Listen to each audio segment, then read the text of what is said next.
یوم عاشورے کی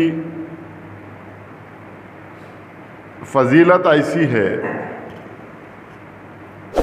کہ اللہ تعالیٰ نے یوم عاشورے کے دن زمین آسمان کو پیدا کیا،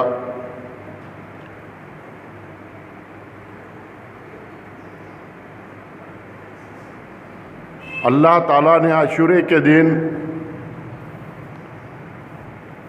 جب بھی جو بھی نبی پیغمبر کے اوپر امتحان آیا، ان کے اوپر مصیبتیں آئی، اللہ تعالیٰ نے آج کے دن ان کے دعاؤں کو سنا اور ان کے مصیبتوں کو ٹالا، ان کو مصیبتوں سے نکالا۔ اور یوں ہی اللہ نے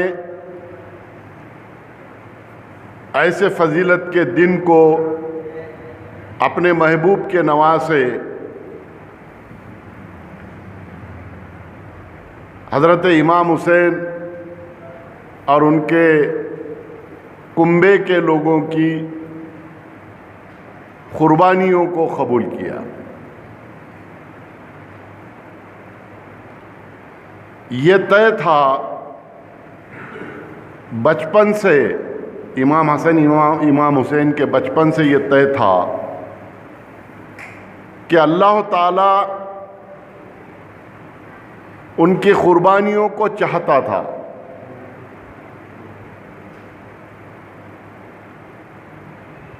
اور امام حسن امام حسین نے بڑی خوشی سے رضائے خدا کے لیے، رضائے مصطفیٰ کے لیے اپنی جانوں کی قربانی دی۔ جس طرح سے پچھلے جمعہ میں ہم نے سنا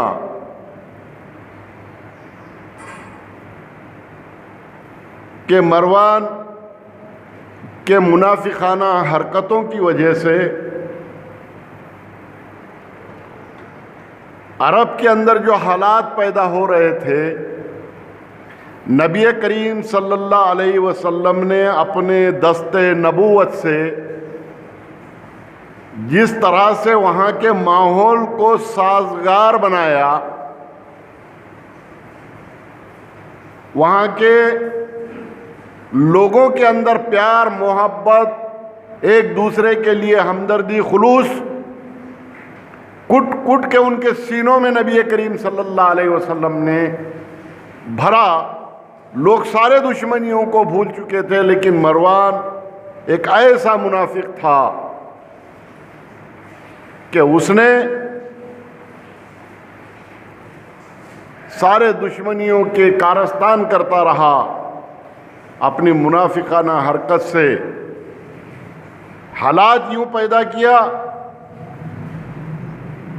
کہ کربلا ہوئی۔ حضرت امیر معاویہ بہت بڑے صحابی ہیں، عشرے مبشرہ میں سے ایک ہیں۔ جب ان کی دور حکومت چل رہی تھی تو امیر معاویہ رضی اللہ تعالیٰ عنہ کی طبیعت خراب ہوئی، تو انہوں نے سمجھ گیا کہ اب میرا آخری وقت آ چکا ہے، تو انہوں نے اپنے بیٹے یزید کو بلایا اور اس سے کہا کہ بیٹا دیکھو، میرا آخری وقت آ چکا ہے، شاید اب میں نہیں بچوں گا، مگر یاد رکھنا کہ جب بھی تم حکومت کے تخت پہ بیٹھو تو قرآن اور حدیث اور ہمارے نبی کے طریقے پر حکومت چلانا، جس طرح سے حضرت ابوبکر صدیق نے چلائی، جس طرح سے حضرت عمر فاروق نے حکومت چلائی، جس طرح سے عثمان غنی نے حکومت چلائی، ان کے طرز پہ حکومت چلانا۔ اس وقت بڑے تیز سے یزید اٹھ کے کھڑا ہوا اور اس نے کہا کہ مجھے حکومت چلانے کے لیے قرآن کافی ہے، مجھے حکومت چلانے کے لیے بس قرآن کافی ہے۔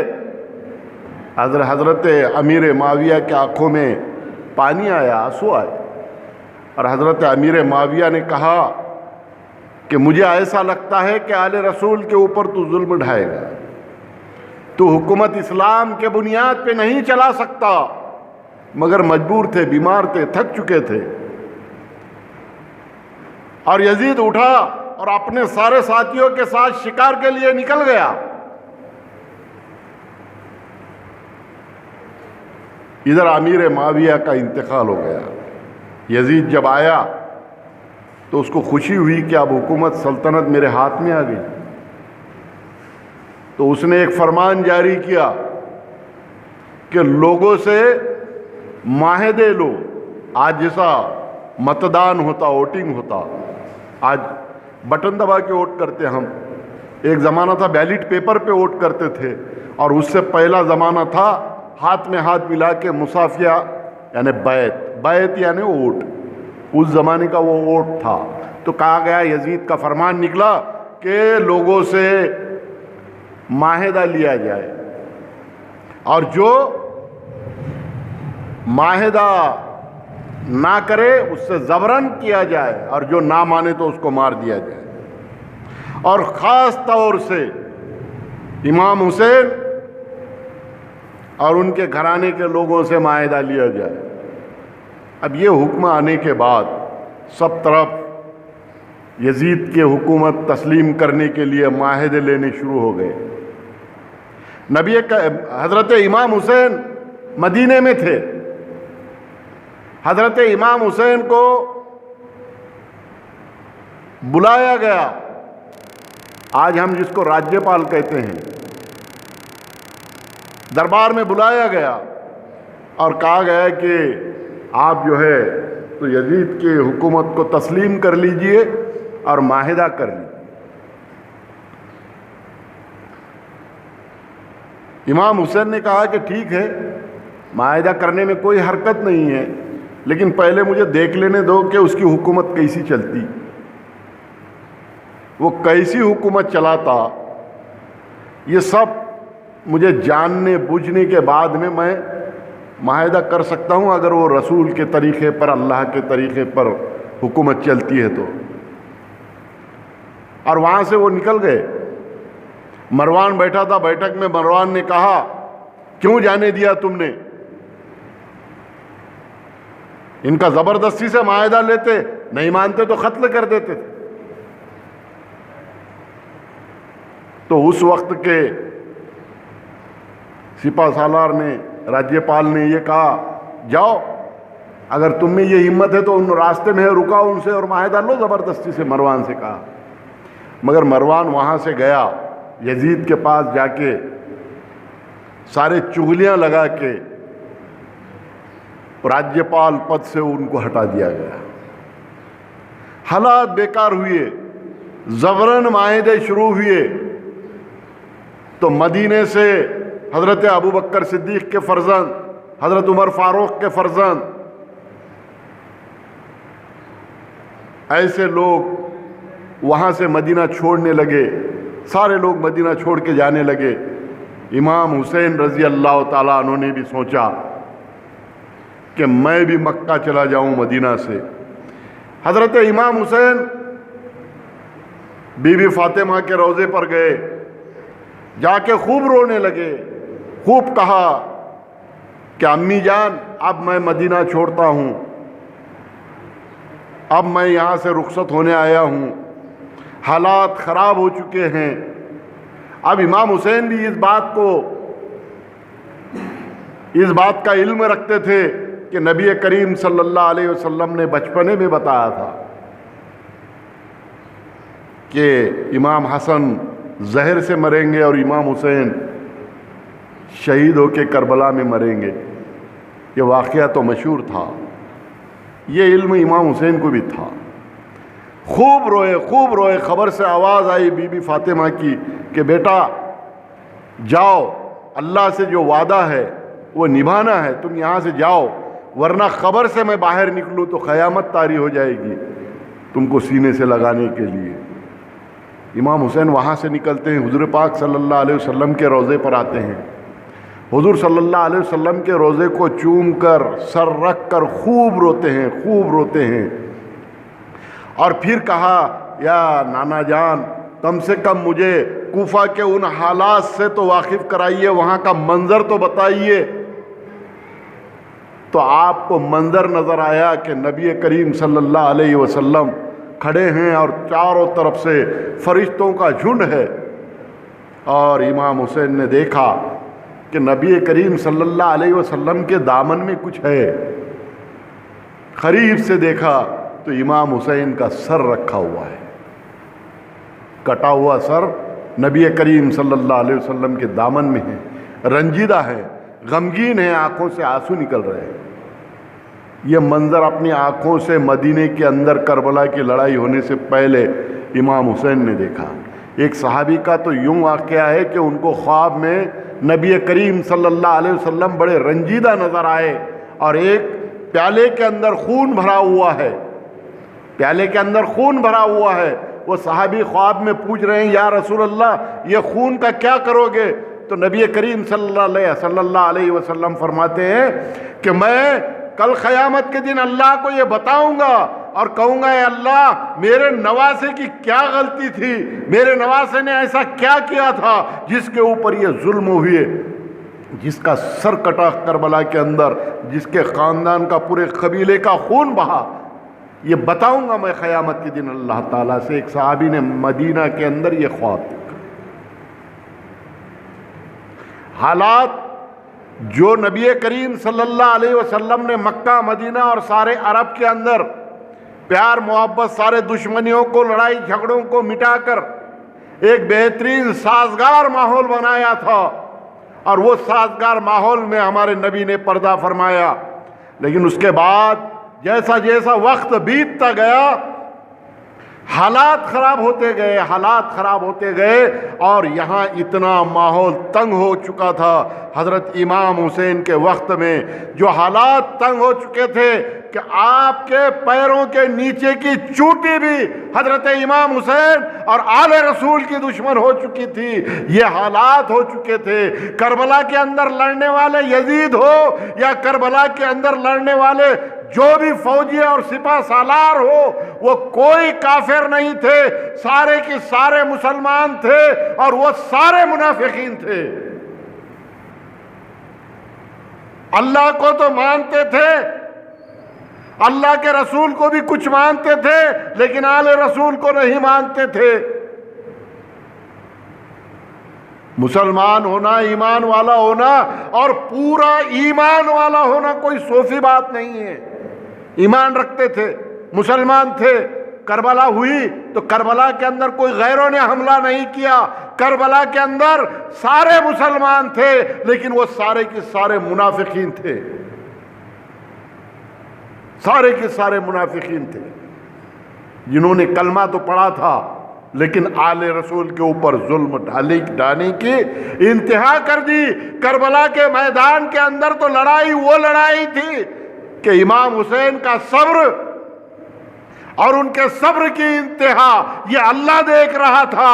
سارے امام حسین کے کنبے، چھوٹے سے چھوٹا 6 مہینے کا بچہ، عورتیں اور ساری ان کے خاندان کے خاتونیں وہاں پہ موجود تھی، اور ساروں کے ساروں کا وہاں پہ حوصلہ دیکھا جا رہا تھا، ان کے صبر کی انتہا دیکھی جا رہی تھی، اور ظالموں کے ظلم کی انتہا دیکھی جا رہی تھی۔ کرو ظلم، کرو ظلم، اور ظلم کرو، اور ظلم کرو، ذرا دیکھے تو تمہارے ظلم کی انتہا کیا ہے، ذرا دیکھے تو تمہارے ظلم کی انتہا کیا ہے۔ اے منافقوں، ذرا دیکھے تو تمہارے ظلم کی انتہا کیا ہے، اور اے آل رسول ذرا دیکھے تو تمہارے صبر کی انتہا کیا ہے، ذرا دیکھے تو تمہارے صبر کی انتہا کیا ہے۔ وہاں تو صبر کے انتہا کی اور ظلم کے انتہا کا اللہ امتحان لے رہا تھا۔ ظلم کرنے والے ظلم پہ ظلم کیے جا رہے تھے، اور صبر کرنے والے صبر پہ صبر کیے جا رہے تھے۔ وہ کربلا کی لڑائی تھی۔ بہرحال نانا سے ملنے کے بعد مدینے سے مکے کی طرف روانہ ہوئے امام حسین رضی اللہ تعالیٰ عنہ سارے گھرانے کے ساتھ۔ مکہ پہنچے، مکے والے بڑے خوش ہوئے کہ آل رسول آ گئے، آل رسول آ گئے۔ وہاں پہنچنے کے بعد لوگوں سے آپ نے مشورہ کیا کہ کوفے والوں نے 150 خط لکھا ہے۔ کتنے؟ 150، 150 خط لکھا، اور کوفے والوں نے کہا کہ اے حسین، اے امام حسین، آپ رسول پاک صلی اللہ علیہ وسلم کے نواسے ہیں، آپ حضرت علی اور بیوی فاطمہ کی اولاد ہے، آپ کے اوپر ضروری ہے اسلام کو بچانا۔ یہاں اسلام کو توڑا مروڑا جا رہا ہے، یہاں عورتوں کی عصمتیں برباد کی جا رہی ہے، شراب نوشی عام ہو چکی ہے، اسلام کے ہر بات کو چھوڑا جا رہا ہے، شیطانی ہر فرقے کو اختیار کیا جا رہا ہے، لہذا آپ تشریف لائے اور آپ تشریف لا کر اسلام کو بچائیں۔ ہم آپ کو پورا ساتھ دینے کے لیے تیار ہیں، ہم آپ کے ساتھ ہیں، آپ آل رسول ہیں، ہم رسول اللہ کے امتی ہیں، ہم آپ کو پورا ساتھ دیں گے، یہاں تک کہ وقت پڑے تو ہم اپنے جانوں کی، اپنے اولاد کے جانوں کی قربانی دیں گے، ہم اپنے بال بچوں کی قربانی دیں گے، اسلام کو بچانے کے لیے ہم اپنا گھرانہ مٹانے کے لیے تیار ہیں، آپ کے اوپر قربان کر دیں گے، لہذا آپ تشریف لائیے اور اسلام کو بچائیے۔ اس طرح کے 150 خط آئے۔ مکہ والوں کے سامنے یہ بات کو امام حسین نے رکھا۔ مکہ والوں نے کہا اے حسین، یاد رکھنا کہ یہی لوگوں نے آپ کے باپ کے ساتھ، حضرت علی کے ساتھ غداری کی، بے وفائی کی۔ کوفہ کے مسجد کے اندر نماز کے لیے جب داخل ہوئے تو وہاں تلوار سے ان کو شہید کر دیا مسجد میں۔ یہ لوگ بھروسے لائق نہیں ہیں، لہذا اس معاملے میں آپ اور غور فرمائیے۔ بہت چرچا ہونے کے بعد، بہت باتیں ہونے کے بعد طے یہ ہوا کہ حضرت امام حسین کے بھائی مسلم کو پہلے بھیجا جائے اور وہاں کے حالات حضرت مسلم دیکھیں گے رضی اللہ تعالیٰ عنہ، اور حالات دیکھنے کے بعد امام حسین کو بتائیں گے کہ یہاں حالات کیا ہے اور آپ تشریف لائیے۔ وہ حساب سے حضرت مسلم نے تیاری شروع کر دی، اور یہ سجاؤ حضرت مسلم نے رکھا کہ میں پہلے جاؤں گا بھائی اور وہاں کے حالات دیکھوں گا، جب میں آپ سے بتاؤں گا کہ حالات اچھے آپ تشریف لائیے تو آپ نے تشریف لانا۔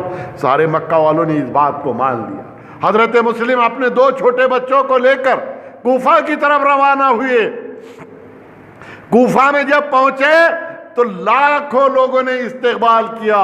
وہ استقبال، وہ محبت اور وہ پیار بتایا لوگوں نے کہ حضرت مسلم فدا ہوئے لوگوں کے اوپر۔ حضرت مسلم خوش ہوئے اور وہاں لوگوں کے یہ حالات دیکھ کر اپنے بھائی امام حسین کو خط لکھا کہ اے میرے بھائی، جس طرح سے لوگوں نے خطوط کے اندر لکھا بس وہی مظاہرہ لوگوں نے کیا، بڑی محبت دی لوگوں نے، بڑا پیار دیا لوگوں نے۔ لوگ ہمارے گھرانے کے لیے، اسلام کو بچانے کے لیے اپنے قربانیاں دینے کے لیے تیار ہے، لہذا اسلام کو یہاں توڑا مروڑا جا رہا ہے، یہاں پہ اسلام کو مٹانے کی کوشش کی جا رہی ہے، یہاں شیطانیت کو اپنانے کی کوشش کی جا رہی ہے، لہذا آپ تشریف لائے، یہاں کا ماحول بڑا سازگار ہے، لوگوں نے بڑا زور و شور سے میرا استقبال کیا، لہذا آپ آ سکتے ہیں، تشریف لائیے۔ خاسد خط لے کے نکل گیا۔ خاسد کوفہ سے مکہ کی طرف خط لے کر نکل گیا۔ اس زمانے میں جنگلوں سے، ندیوں سے، پہاڑوں سے جانا پڑتا تھا، راستے نہیں تھے، اس لیے جانے میں آنے میں کئی مہینے بیت جاتے تھے۔ خاسد نکل گیا۔ ادھر حالات کیا ہوئے؟ لوگ ظہر میں بھی اچھے تھے، عصر میں امام مسلم نے نماز پڑھائی، عصر کی نماز کی، سلام پھیرا، دیکھا مسجد میں لاکھوں لوگ تھے، جماعت کھڑی ہوئی، تب سلام پھیرا، تب دیکھا تو لوگ پورے غائب تھے، نماز چھوڑ کر بھاگے۔ وہاں پہ زیاد، یزید کا جو سپہ سالار وزیر تھا، اس نے اعلان کیا تھا کہ اگر کوئی مسلم کو ساتھ دے گا تو اس کو قتل کر دیں گے، برباد کر دیں گے، اس کی دولت چھین لیں گے، عورتوں کی عصمتیں چھین لیں گے، لہذا کوئی مسلم کا ساتھ نہ دے۔ حضرت مسلم نے دیکھا سارے لوگوں نے ساتھ چھوڑ دیا، مسلم اکیلے ہیں مسجد میں۔ پتہ چلا کہ فوج آئی ہے، 300 فوج کا دستہ آیا مسلم کو گرفتار کرنے کے لیے۔ مسلم کو کوئی پانی دینے کے لیے تیار نہیں۔ ایک طوا نام کی بوڑھی بزرگ خاتون تھی، اس کے گھر کے پاس جا کے کھڑے ہوئے، اس کے دروازے میں دیکھا، طوا کی نظر گری مسلم کے اوپر۔ وہ طوا نے کہا کہ اے بیٹا کون ہے تو؟ مجھے ایسا لگتا ہے کہ تو آل رسول کے خاندان سے ہے، چہرے سے ایسا لگتا ہے، تجھ سے ایسی بو آ رہی ہے مجھے کہ تو آل رسول کے خاندان سے ہے۔ تو کہا کہ ہاں میں مسلم ہوں، امام حسین کا بھائی ہوں، مجھے اگر ایک گلاس پانی مل جائے اماں تو بڑی اچھی بات ہے۔ اس بوڑھی عورت نے ایک گلاس پانی لایا، حضرت مسلم کو دیا کہ اتنے میں فوج آ کے پہنچ گئی۔ آپ نے پانی کا پیالہ رکھا، تلوار نکالی، خوب لڑے، لڑنے کے بعد گھائل ہوئے، پھر پانی کا پیالہ منگا اور پانی پینا چاہا تو ایک پتھر ایسا مارا ظالم نے کہ گلاس کے اوپر لگا، جس کے اندر آپ کے دندانے مبارک گر گئے اور سارے پانی کے پیالے میں خون ہی خون ہو گیا۔ پیالے کو واپس اس بوڑھی اماں کے پاس دیا اور کہا کہ اماں یہ پیالہ آپ لیجئے، اب پانی تو پیئیں گے جنت میں جا کے۔ اور پھر لڑنا شروع کرا۔ ظالموں نے گھروں کے اوپر سے پتھر برسانا شروع کرے، تیر برسایا، آپ نڈھال ہو گئے، گر گئے۔ آپ کو گرفتار کر کے زیاد کے محل میں لے جایا گیا اور وہاں پہ زیاد کے محل میں آپ کے سر کو قلم کر دیا گیا۔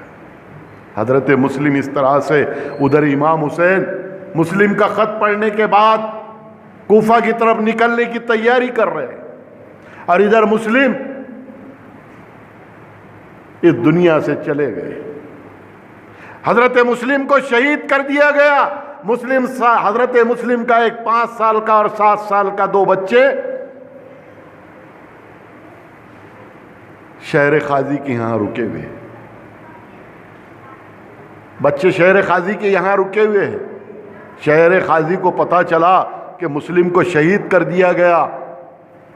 ایمان والے لوگ تھے لیکن حکومت کے ان حکمرانوں سے ڈرتے تھے جو ظلم کی انتہا کر دیتے تھے لوگوں کے اوپر۔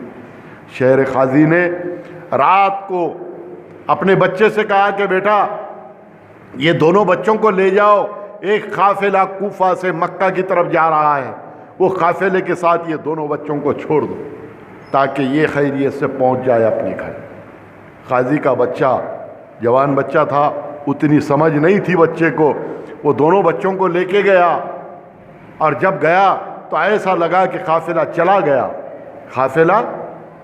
گیا، لیکن قافلے کی آہٹ رات کے سناٹے میں سنائی دے رہی ہے۔ وہ دونوں بچوں کو اس نے کہا کہ تم دونوں اس راستے سے دوڑتے ہوئے چلے جاؤ، وہ قافلہ تم کو آگے مل جائے گا اور وہ قافلے کے ساتھ چلے جانا۔ وہ بچے دوڑتے گئے، رات کا وقت تھا، رات کا سناٹا تھا۔ تمہارے میرے جیسے بڑے بڑے آدمی رات کے سناٹے میں اندھیرے کو اور کھڑ کھڑ آواز جب اندھیرے میں رات کے جنگل میں آتی ہے تو ڈر جاتے ہیں ہم تو وہ معصوم بچوں کا کیا حال ہوگا؟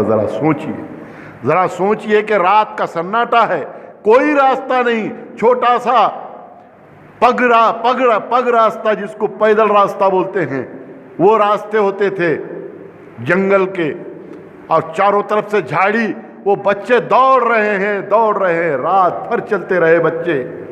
آواز آتا جنگل میں پتا کھڑ کرنے کا تو ان کا دل جو ہے دہل جاتا تھا۔ بچوں کا چھوٹا بھائی بڑے بھائی سے کہتا تھا بھیا مجھے ڈر لگ رہا ہے، بڑا کہتا تھا میرے بھائی ڈر تو مجھے بھی لگ رہا ہے، مگر ہم دونوں ہیں، ہمارے ساتھ اللہ ہے، صبر کرو، ہمت کرو، بھاگو دوڑو، وہ قافلہ ہم کو مل جائے گا۔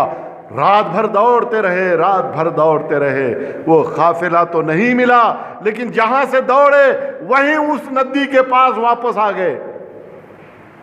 اجالا ہوا، روشنی نکلی تو ڈر سے، خوف سے ایک جھاڑ کے پیڑ کے اندر پوگر تھا، سوراخ تھا، اس پیڑ کے اندر جا کے دونوں بچے چھپ گئے، بیٹھ گئے۔ ایک نیک خاتون جس کا شوہر ظالم تھا مگر وہ خاتون نیک تھی، وہ آئی پانی کے لیے ندی کے اوپر. جب پانی لینے کے لیے ندی کے پانی میں گھڑا ڈبونا چاہا تو اس درخت کی چھاؤں اس پانی کے اندر آئی، اور وہ پانی کے اندر بڑے نورانی دو بچے نظر آ رہے ہیں. وہ خاتون نے ادھر ادھر دیکھ کے پیڑ کی طرف نظر کیا تو بڑے خوبصورت معصوم اور نورانی چہرے کے دو بچے بیٹھے ہوئے ہیں. اس نے اپنے سینے سے لگایا اور ان سے پوچھا تو انہوں نے کہا کہ ہم مسلم کے بچے ہیں، ہمارے والد کو شہید کر دیا گیا. اس خاتون نے اپنے گھر پہ لے جا کے رکھا، اس خاتون نے اپنے گھر پہ لے جا کے رکھا اور ان سے کہا کہ آواز نہ کرے، خاموش اندر سو جائے. اور سوچا اس خاتون نے کہ میرا شوہر آئے گا، کھانا کھائے گا اور پھر ڈیوٹی پہ واپس چلے جائے گا. وہ فوج میں تھا دشمن یزید کے. شوہر آیا، کھانا کھا رہا تھا کہ بچوں کا رونے کا آواز آیا تو کہا کہ کون ہے، کس کے بچے ہیں؟ اس کے سمجھ میں آ گیا کہ یہ کہیں مسلم کے تو بچے نہیں ہیں اور ان پر تو بڑا انعام رکھا ہوا ہے. گھر میں جا کے ادھر ادھر دیکھا، بستر میں بچے سوئے ہوئے تھے. دونوں بچوں کو نیند کی حالت میں اٹھایا بال پکڑ کے، اور بال پکڑ کے زیاد کے محل میں لے گیا. زیاد نے دونوں بچوں کو مارا، اذیت دی اور پھر حکم دیا کہ ان کو جیل میں ڈال دو. بچے 1 سال تک جیل میں رہے. بیچ میں ایک ایمان والا سپہ سالار وہاں پہ آیا جس کے طرف جیل کی ڈیوٹی تھی. اس نے دیکھا بڑے معصوم اور خوبصورت بچے ہیں، نزدیک بیٹھ کے وہ بچوں سے حالات پوچھا. پتہ چلا کہ دونوں بچے مسلم کے ہیں. اس نے جیل کھولا اور بچوں سے کہا کہ تم بھاگ جاؤ. وہ بچے بھاگ گئے وہاں سے. کچھ دور جانے کے بعد پھر کسی نے پکڑ لیا اور دونوں کا سر قلم کر دیا. دونوں بچوں کو شہید کر دیا گیا. دیکھیے ظلم کی انتہا، دیکھیے صبر کی بھی انتہا، دیکھیے ظلم کی بھی انتہا دیکھیے. کیا حکومت کو 5 سال کے بچے 7 سال کے بچوں سے بھی دھوکہ ہے؟ ہو سکتا ہے دھوکہ، لیکن ظلم کی انتہا دیکھیے. اور آل رسول کے صبر کی بھی ادھر سے. امام حسین رضی اللہ تعالیٰ عنہ مکے سے نکل رہے ہیں. امام حسین رضی اللہ تعالیٰ عنہ مکے سے نکل رہے ہیں، نکل گئے ہیں. سارے مکے والے رو رہے ہیں. کیا ہے حسین، آپ نہ جائے تو بہتر ہے. امام حسین نے کہا کہ اسلام کے اوپر اگر آنچ آئے، اسلام کے اوپر اگر آنچ آئے اور اسلام کو بچانے کے لیے کوئی آواز دے تو آل رسول اگر نہ جائے تو کل قیامت تک کے ساری دنیا ہمارے اوپر انگلیاں اٹھائے گی. کیونکہ اللہ کا ایک نظام چلتا ہے. میں نے آپ کو اس جمعہ میں بتایا تھا ابراہیم خلیل اللہ اسماعیل ذبیح اللہ کے کہ بادشاہ نمرود نے حکم دیا تھا کہ کوئی بچہ پیدا نہ ہو پائے، لیکن اللہ کا اپنا نظام چل رہا تھا. سارے ڈاکٹر، سارے نرس، سارے وید اس زمانے کے تپاس رہے ہیں عورتوں کو کہ کوئی حاملہ نہ رہ پائے. لیکن یزید کے سرانے سے ابراہیم علیہ السلام کی والدہ حاملہ ہوئی اور تپاستے رہے، لیکن اللہ تعالیٰ نے پیٹ کے اندر پتہ نہیں چلنے دیا اس زمانے کے ویدوں کو بھی کہ پیٹ میں بچہ ہے. کیونکہ اللہ کا نظام تھا. بس یہی اللہ کا نظام تھا. میں نے آپ کو واقعہ بتایا تھا کہ رمضان کی عید ہے، سارے بچے نئے نئے کپڑے پہن رہے ہیں. امام حسن امام حسین بھی اپنے والد کے پاس گئے، والدہ کے پاس، اور کہا کہ امی جان سارے محلے کے بچوں نے نئے نئے کپڑے لائے رمضان کے عید کو، ہمارے لیے کوئی کپڑے نہیں، بھلا ہم کل عید کے دن کیا پہنے؟ تو والدہ نے کہا جاؤ مسجد میں نانا بیٹھے ہیں تمہارے، نانا سے یہی بات کہو. دونوں بچے مسجد نبوی میں آئے دوڑتے ہوئے اور کہا نانا نانا ہمارے پاس نہ کپڑے ہیں نہ کوئی سواری ہے. حضور صلی اللہ علیہ وسلم بھی رنجیدہ ہوئے اس بات کو. نبی کریم صلی اللہ علیہ وسلم اللہ رب العزت کے محبوب ہیں. ان کے طوفیل میں 7 طبق زمین 7 طبق آسمان بنے, یہ کائنات بنی, یہ کائنات کا سارا نظام ہمارے نبی صلی اللہ علیہ وسلم کے طوفیل میں بنا.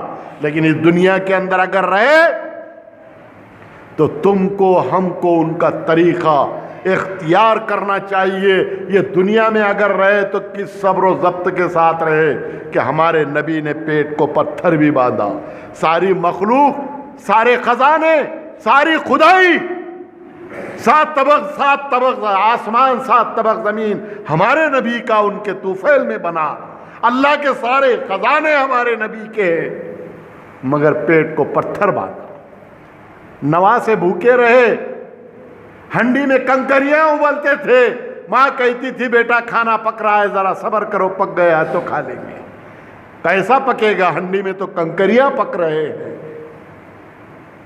وہ بچوں نے, نواسوں نے, جس نواسوں کے اوپر اگر ضد کرے, روئے, تو آسمان سے فرشتے کھلونے لے کے آتے تھے, جھولا دینے فرشتے آتے تھے جن کو. وہ نواسے کیا عالم ہے, اسلام کے راجکمار ہیں. وہ مسجد نبوی میں حضور صلی اللہ علیہ وسلم سے کپڑے عید کو مانگنے لگے. نبی کریم صلی اللہ علیہ وسلم بھی رنجیدہ ہوئے. اللہ نے جبرائیل علیہ السلام سے کہا, جبرائیل جنت سے 2 ڈریس لے کے جاؤ, 2 لباس.